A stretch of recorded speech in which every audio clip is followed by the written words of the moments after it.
না, দেখা তো কর্তব্য। বিষয়টা হচ্ছে এত বড় একটা মহাযজ্ঞ, এখানে সাধু সন্ত সমাজ এবং সনাতন সংস্কৃতি প্রচারক সংস্থাগুলি তারা এত বড় একটা উদ্যোগ নিয়েছেন।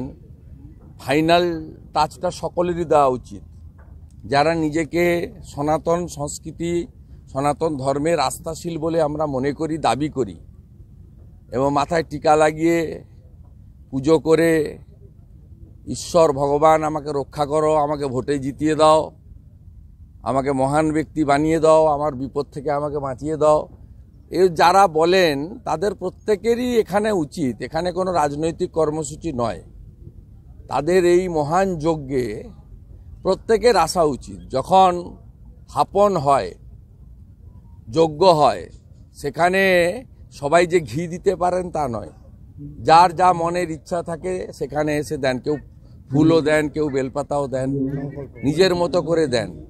তা স্বাভাবিকভাবে আমি সনাতন সংস্কৃতিতে বিশ্বাসী এবং যারা আয়োজক তারা আমাদের হিতাকাঙ্ক্ষী। আমি এখানে এসে আয়োজন দেখে গেলাম, ব্যবস্থাপনা মানে সরকারি সাহায্য বর্জিত এত বড় কর্মযজ্ঞ তারা এখানে করছেন। আমার বিশ্বাস স্বামীজির যে মহান মন্ত্র রয়েছে চরৈবতী চরৈবতী, সেই মন্ত্রে আগামী 24 তারিখ গীতা জয়ন্তী যেটা আজকে হচ্ছে উপলক্ষে লক্ষ কণ্ঠে গীতা পাঠ এখানে একটা ঐতিহাসিক কর্মসূচিতে পরিণত হবে।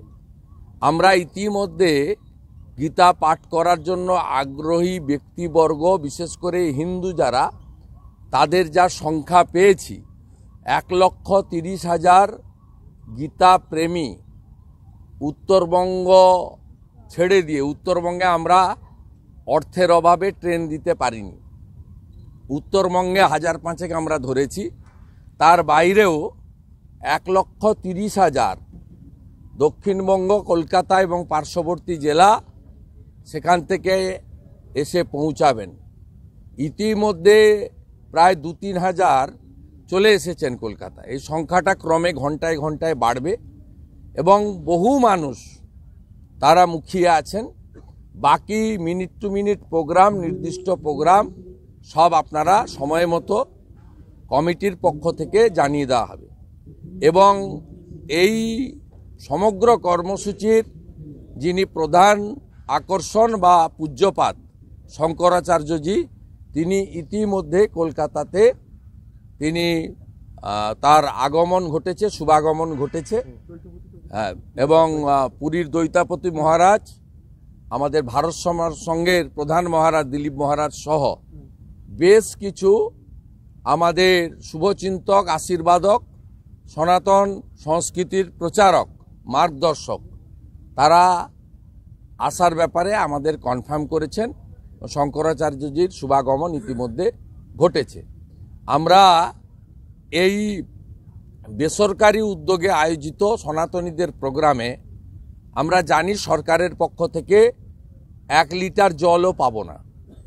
জল থেকে আমাদের যা যা ব্যবস্থাপনা লাগে মানে এটা এত বড় একটা যজ্ঞ করতে গেলে তার জন্য সমস্ত স্তরের যারা সনাতন সংস্কৃতির চিন্তক, সেই সমস্ত সংগঠন এক জায়গায় এসে এই কর্মসূচি সফল করার জন্য তারা মাঠে নেমেছেন।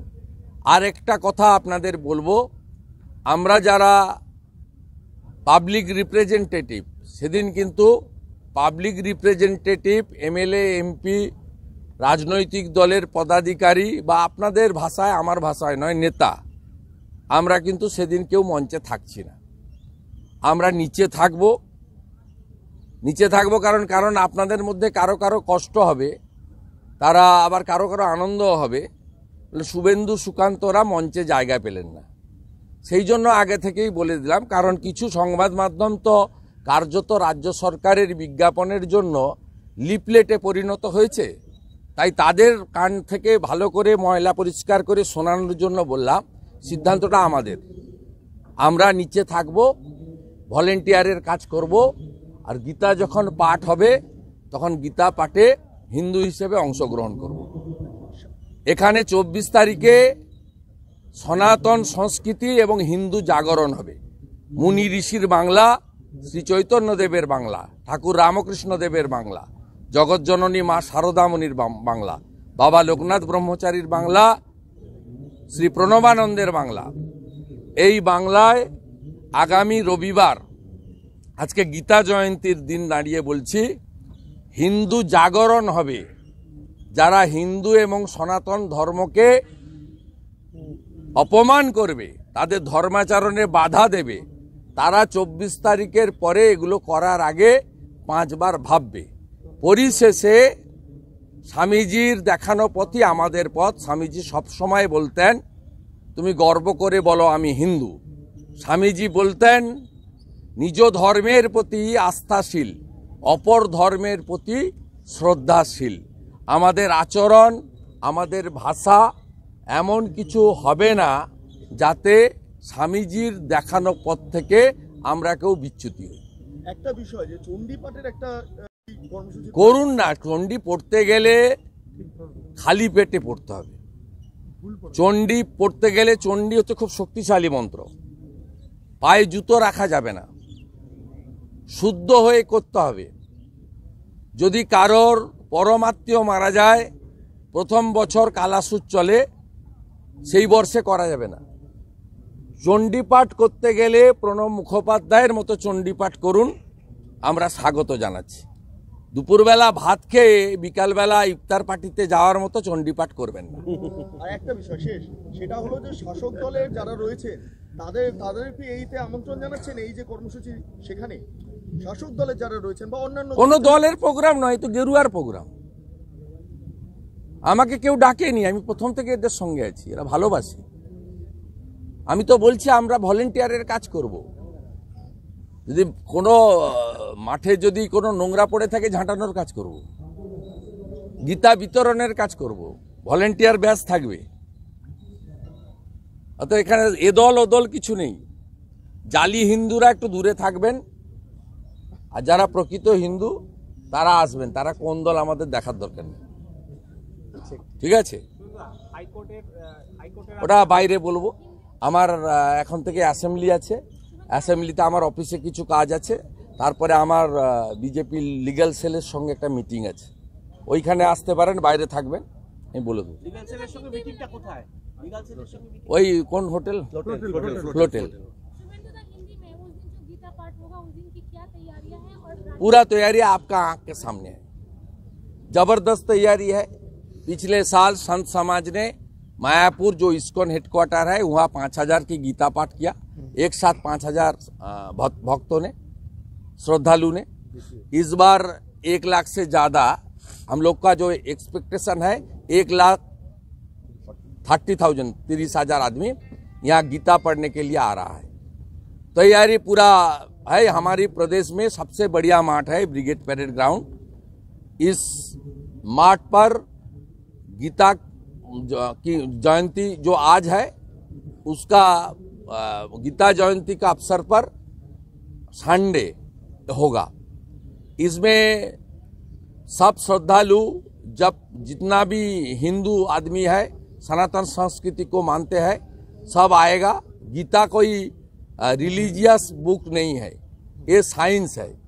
पूरा वर्ल्ड में गीता के सब लोग मानता है। सब लोग आइए, गीता पढ़िए, गीता में जो बात है उसको मान के चलिए। आपका भलाई होगा, समाज का भलाई होगा, देश का भी भलाई होगा। इस कार्यक्रम को भाजपा से जोड़ा जा रहा है, तो आप लोगों की भूमिका उस दिन मंच पे रहेगी या नीचे? इस कार्यक्रम को भाजपा के साथ जोड़ा जा रहा है? नहीं, नीचे ऊपर का बात नहीं है। संत समाज रहेगा, हम लोग गीता पढ़ने आएगा। और उस दिन हम लोग जो, देखिए, पॉलिटिकल आइडेंटिटी दूसरा बात है। पॉलिटिकल आइडेंटिटी का साथ इसका जोड़ने का कोई सवाल ही नहीं है। आप मुझे पूछिए, शुभेंदु अधिकारी एक ब्राह्मण घर का लड़का है। शुभेंदु अधिकारी भारतीय है, हिंदू है। हिंदू के नाते शुभेंदु अधिकारी आएगा। कोई भाजपा नेता प्रतिपक्ष एमएलए के नाते नहीं आएगा। इसलिए हपन से लेकर शंकराचार्य जी का मार्गदर्शन वो ऊपर से ही होगा। आज जो श्रद्धालु है, हिंदू मानने वाला आदमी है, गीता को मानने वाला आदमी है, शंकराचार्य जी का भाषण सुनने के लिए आपका ग्राउंड में, यहाँ खुला जमीन में बैठना पड़ेगा। ठीक है, नमस्कार।